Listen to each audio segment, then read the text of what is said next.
Quand vous parlez de développement, on pourrait entendre d'abord développement économique.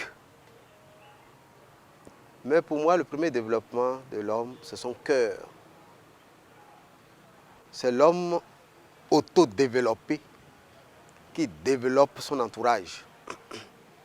Et très souvent, nous considérons le développement à partir des gratte-ciel, des étages, des routes bien construites, des hôpitaux, des écoles, etc. C'est vrai. Mais s'il n'y a pas l'homme qu'il faut pour gérer cela, s'il n'y a pas l'homme qu'il faut pour occuper les fonctions dont ces bâtiments-là, ces édifices ont besoin, tout s'écroule. Ça ne marche pas. Et les gens se plaignent. Et ça grince. Donc, pour l'Église, le premier développement, c'est l'homme lui-même. Et l'homme est centralisé par le cœur. Ça veut dire quoi? C'est l'homme qui est relié à Dieu et qui est relié aux autres hommes. Jésus-Christ nous a dit que, à vrai dire, il n'y a que deux grands commandements. Malheureusement, ce n'est pas pris en compte par la Cour constitutionnelle, ni par l'Assemblée, ni par aucun homme politique. Et ces deux grands commandements, c'est quoi? C'est aimer Dieu, aimer le prochain.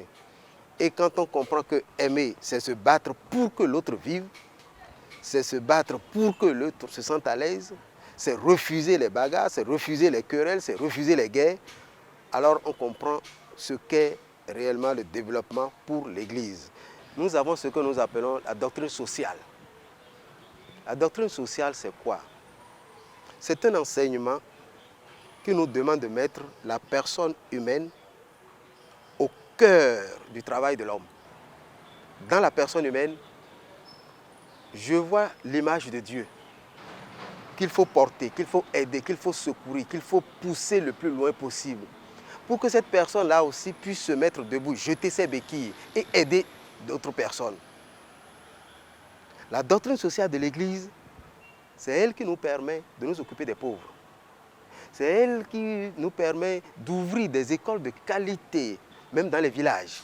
Parce que personne n'ira ouvrir une école primaire privée dans un village. Ce n'est pas rentable.